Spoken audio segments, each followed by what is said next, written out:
Elden Ring offers many different ways to play, from melee to sorceries. But what if we were to choose one sorcery that isn't that good when you first get it, but can become incredibly overpowered later on in the game? Could we beat the game if we started with it right off the bat? Today we will be trying to figure out, can you beat Elden Ring with only Pest threads? The rules are simple. Rule number 1, all damage dealt by me must be with Pest threads. You'll see later on in the video that I bend this rule a bit because I don't quite have Pest thread at that point. Rule number 2 is I can only summon spirit ashes when necessary, and summoning NPCs is strictly forbidden.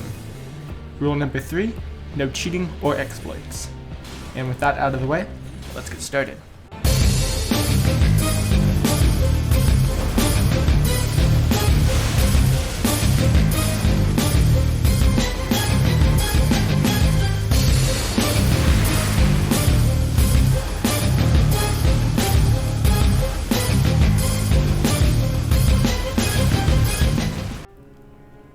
For the starting class, I got stuck between Prophet and Confessioner, but ultimately went with Prophet because I had more faith.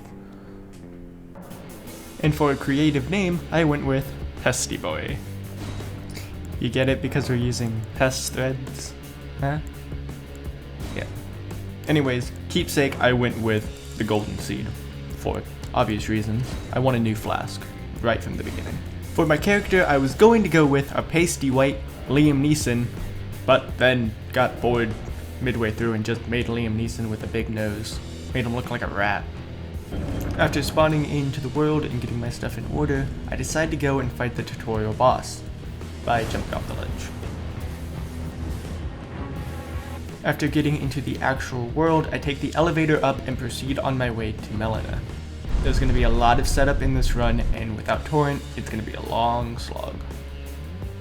After I have Torrent in my possession, I quickly head over to the Dragon Burnt Ruins in order to take the trapped chest over to the Celia Crystal Tunnels.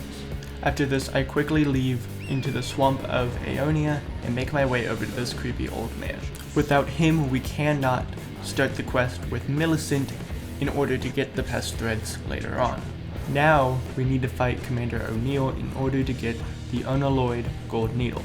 This is our first major roadblock of this challenge, because we can't kill him yet. Without having Pest threads, I can't do direct damage to him, and he's immune to Scarlet Rot that the swamp would have given him. There's a few geysers off to the side of his arena that I tried to get him to, but he would always reset back to his original position whenever he got close to them. This is a problem. Without being able to kill him, we can't get the needle, and we can't progress the questline. So what do? It just so happens that in the Weeping Peninsula, there is a scarab that drops Poison Mist. Poison Mist is an incantation that creates a mist of poison, poisoning any enemy within its range, including our old pal, O'Neill. I bought a couple throwing daggers in order to kill it, and after obtaining it, went back to Commander O'Neill in order to slowly poison him to death. I wish I was kidding when I say this, but it took over 15 minutes to actually kill him. With the unalloyed gold needle and 12,000 runes in hand, I pumped all of the runes into health and proceeded back to the old man. After giving him the needle, I wait a couple days for him to fix it and I get it back from him. Now, to take it to Millicent, I need to traverse through Celia by lighting 3 fires in order to open up the pathway to her. Or at least that's what I thought. I fell after getting the first 2, and on my way back to get the 3rd, I realized the gate was already open. And you probably just need one of them in order to get to her. Never mind that. Once I get there, I grab the sacred tear for later and give her the gold needle in order for her to stab herself. After this, I rest at the grace for her to feel better and extinguish her dialogue before moving on. After this, I head up north to the Spirit Spring to get to Fort Farth, where I pick up the right part of the Dectus Medallion and the Radagon Sword Seal. While I'm there, I also pick up a Golden Rune level 12 that will be important later on.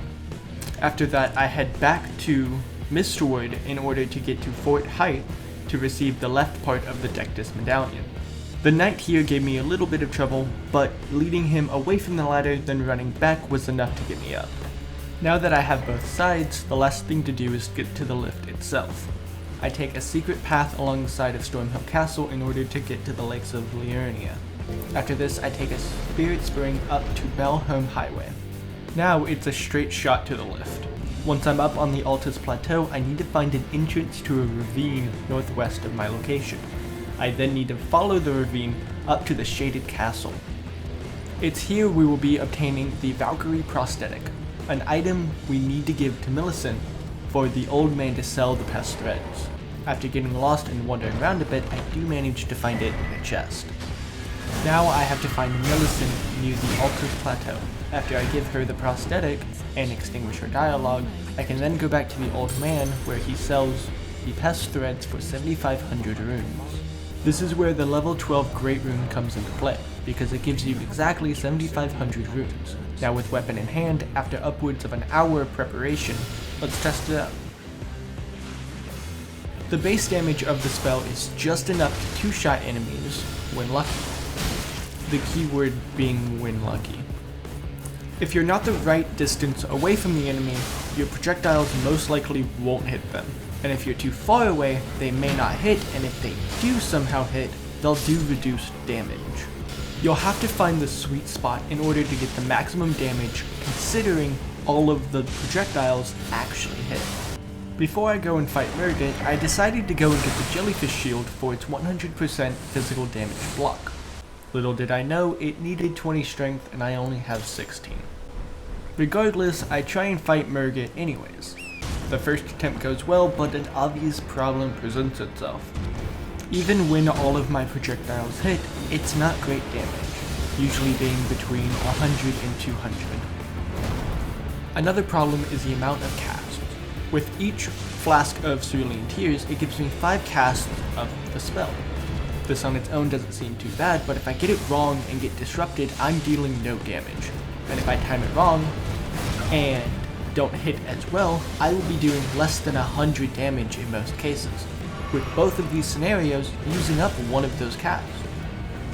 At this point in the run, I have 8 flasks, 2 of which I have dedicated towards healing in case I get hit. That leaves 6 flasks for Cerulean Tears. That's 30 casts that I need to get right, otherwise I may not be able to do enough damage to actually kill him. After a couple tries, I decide to regroup and just upgrade my seal in order to get a bit more damage. While farming, I decided it might be better to just go and get bell bearings rather than actual smithing stones. In the Rhea Lucaria crystal tunnels, there is such a bell bearing. It's dropped by a crystalline boss that might not be too bad. Until it is. Yeah, I'm only doing 6 damage with each cast. Not exactly a lot. After that failure, I decided just looting them from the world would be better, albeit time consuming. After about an hour of searching and googling, I managed to get my finger seal up to a +8. Now, back to Murgat. The damage isn't much better, but it's more bearable. Now when I get lucky, I'm doing in between 250 and 300 damage per cast. Once again, to emphasize, when I'm lucky. When grinding, I also found a 100% physical block shield that I can wield, so using it helps me stay closer to Murgat for longer. He still proves to be a worthy foe with his endless combos, and still beats me to the ground a few more times. After about 6 or so attempts, I decided to bring out my Jellyfish Summon. The Jellyfish doesn't do a whole lot of damage, but he can act as a meat shield and pull aggro, as well as poisoning Murgat. However, for whatever reason, having my Jellyfish out somehow made me cocky, and I was still beaten to the ground a few more times. Finally, on my 14th try, my Jellyfish manages to poison him just as he is entering his second phase, which also results in his death. Now I have to fight through his second phase fully on my own, with the only change being that Murgat's now poisoned. With all of my knowledge of this boss accumulating in one fierce battle, me and the poison are able to take him out.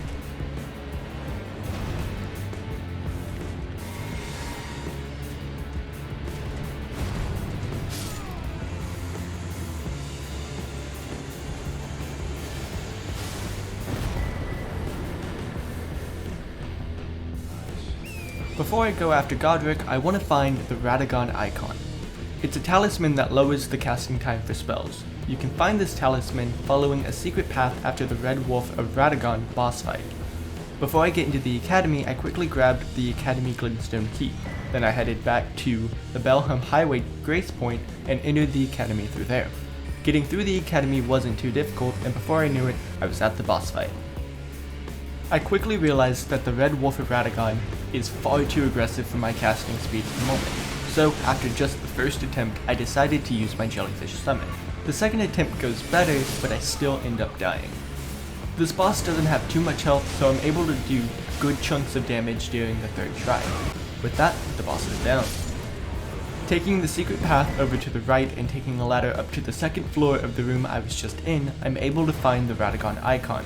Testing out the icon, you can see it decreases casting time by a good amount. Now, let's go fight Godric.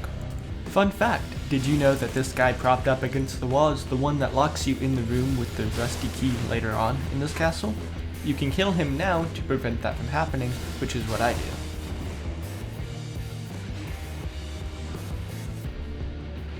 Despite Godric being the first shard bearer of this run, he is by far the easiest boss so far. His attacks are overly telegraphed and leave plenty of time to be punished. He does take me down a couple of times, but I'm ultimately victorious on the third try. Another boss down.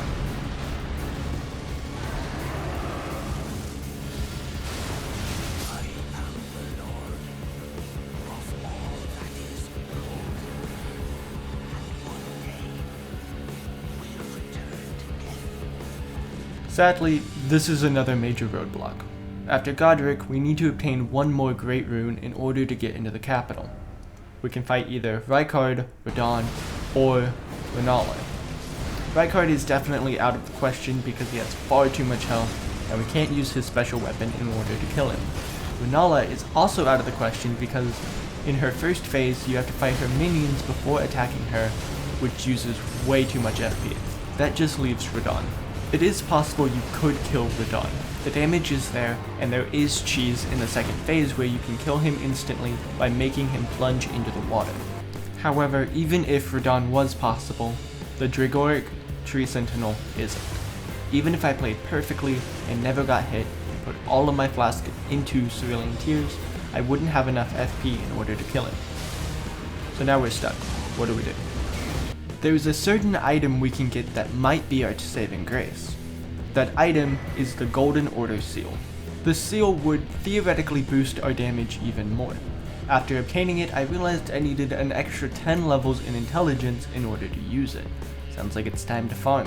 I follow the Maidenless Skies questline in order to get to a really good farming spot in the game. For his questline, I have to invade 3 people and either win or lose. Cue some invasion shenanigans.